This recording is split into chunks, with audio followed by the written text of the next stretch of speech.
Dibrugarh Assam medical college में haemophilia diagnostic lab और physiotherapy centre का उद्घाटन प्राचार्य डॉक्टर संजीव काकोती ने किया उद्घाटन।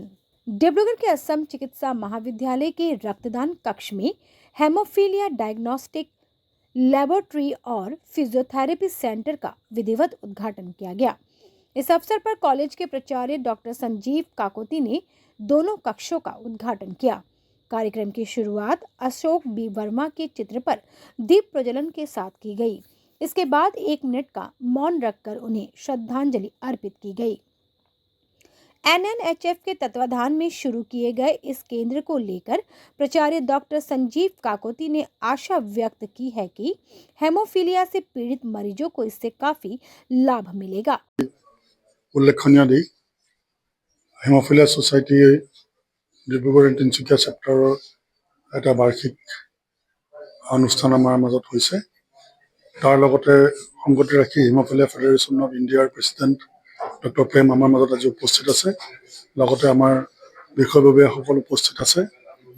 আজি এই দিনটোতে আমাৰ যিটো ইণ্টিগ্ৰেটেড হেমোফিলিয়া ক্লিনিক আছে অসম চিকিৎসা মহাবিদ্যালয়, যিটো গোটেই পূৰ্বাঞ্চলৰ ভিতৰত এটা একক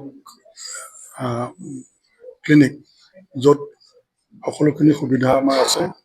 ফেক্টৰ ছাপ্লাইৰ পৰা আৰম্ভ কৰি ফেক্টৰ ডিষ্ট্ৰিবিউশ্যন, এডমিনিষ্ট্ৰেশ্যন, তাৰ লগত পুনৰ সংযোজন হৈছে আমাৰ লগত এটা আটক ধুনীয়া সুসজ্জিত ফিজিঅ'থেৰাপি ক্লিনিক আৰু এটা ডায়েগনষ্টিক লেব। মই হেমোফিলিয়া ফেডাৰেশ্যন অফ ইণ্ডিয়াক মই ধন্যবাদ জনাইছোঁ, তেওঁলোকে এইটো ছাপোৰ্ট কৰাৰ কাৰণে আমাক।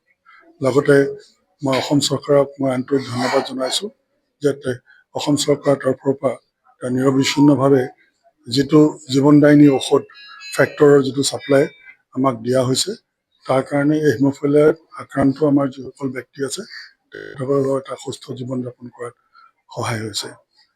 মই আজিৰ দিনটোত মই সকলোকে যিসকল ব্যক্তি ইয়াৰ লগত জড়িত হৈ আছে, যিকেইটা পৰিয়াল এই ৰোগৰ পৰা তেওঁলোকৰ খবৰটো দি মই আনন্দিত হৈছোঁ আৰু সকলোকে मैं धन्यवाद जनाइছোঁ। और उन्हें बेहतर इलाज की सुविधा मिलेगी। एम्स से लेके असम मेडिकल कॉलेज तक कन्याकुमारी में भी है और कश्मीर में भी है। सो हमने HFI ने डिब्रूगढ़ और असम मेडिकल कि इधर ही चुना कि पूरा डेवलपमेंट हो। हीमोफीलिया के लिए एक कॉम्प्रहेंसिव केयर चाहिए। कॉम्प्रहेंसिव केयर यानी कि early diagnosis, proper management, physiotherapy के साथ एंड एक कोऑर्डिनेटेड टीम एफर्ट, अलग अलग डॉक्टर्स साथ में काम करना है।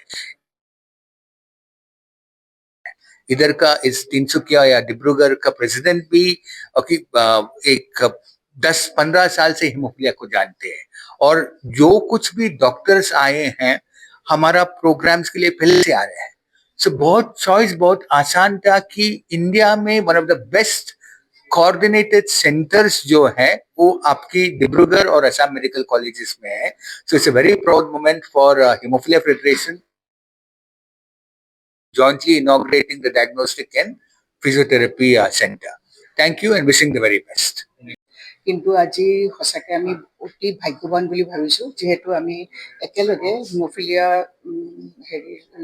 যিখিনি ল'ৰা ছোৱালী হিমোফিলিয়াত ভুগি আছে তেখেতসকলৰ কাৰণে আমি এটা সহায় কৰিব পাৰিম বুলি অতি ভাল লাগিছে।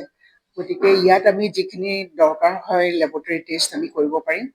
প্ৰথম ইন টাইম APTT, তাৰপিছতে ফেক্টৰ এছে কৰিব পাৰিম, ফেক্টৰ 8 আৰু ফেক্টৰ 9 আৰু ইনহিবিটৰ এছে কৰিব পাৰিম। আৰু তাৰোপৰি আমি থেলাচিমিয়া আৰু হিমগ্ল'বিনোপেথিছৰ কাৰণেও আমাৰ বেলেগ এটা মেচিন আহিছে, সেই মেচিনটোত আমি কৰিব পাৰিম।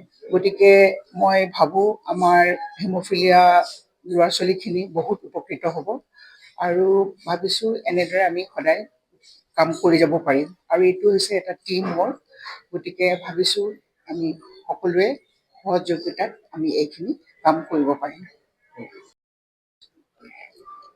নমস্কাৰ, মই Shri Bhaskar Jyoti Deka, senior physiotherapist, Assam medical college. আজি আমাৰ হেমোফিলিয়া ছ'চাইটি তিনচুকীয়া ডিব্ৰুগড় জিলাৰ যিটো ইয়াতে আমি OPD চলাওঁ মাহেকত 2টা, প্ৰথমটো শনিবাৰ আৰু দ্বিতীয়টো শনিবাৰৰ, তাত আজি এটা বিশেষ দিন। আমাৰ প্ৰথম কথাত আজি আমাৰ ইয়াত এনুৱেল AGM আছে, বাৰ্ষিক সাধাৰণ সভা, আৰু লগতে আমাৰ মাজত উপস্থিত হৈছে হেমোফিলিয়া ফেডাৰেশ্যন অফ ইণ্ডিয়াৰ সভাপতি ডক্টৰ প্ৰেম ৰূপ আলৱা আৰু লগতে অসম চিকিৎসা মহাবিদ্যালয়ৰ অধ্যক্ষ প্ৰফেচাৰ ডক্টৰ সঞ্জীৱ কাকতি ডাঙৰীয়া ছাৰ আৰু তেখেতসকলৰ হাতেৰে আমি আজি এক বিশেষ আপোনালোকে ইয়াত দেখিব পাব যে এটা স্পেচিয়েল ফিজিঅ'থেৰাপি ইকুইপমেণ্টছৰ এটা ট্ৰিটমেণ্ট চেণ্টাৰ আমি আজি ইয়াত উদ্বোধন কৰা হৈছে আৰু তাত আমি অসম চিকিৎসা মহাবিদ্যালয়ৰ HTC হেমোফিলিয়া ট্ৰিটমেণ্ট চেণ্টাৰৰ তৰফৰ পৰা হেমোফিলিয়া ফেডাৰেশ্যন অফ ইণ্ডিয়াৰ সভাপতি আমি বিশেষভাৱে কৃতজ্ঞতা আৰু ধন্যবাদ জ্ঞাপন কৰিছোঁ। এই হেমোফিলিয়া এটা আপোনাৰ এটা তেজৰ সংক্ৰান্তীয় এটা ৰোগ। আপোনালোকে জানিব নিশ্চয় যে ইয়াত শৰীৰত যি তেজ গোট মৰাৰ যি এটা ফেক্টৰ থাকে সেই ফেক্টৰটো নোহোৱা হোৱাৰ বাবে বহু ক্ষেত্ৰত এই ৰোগবিধ দেখা দিয়ে আৰু এটা ব্লিডিং ডিছঅৰ্ডাৰ হয়।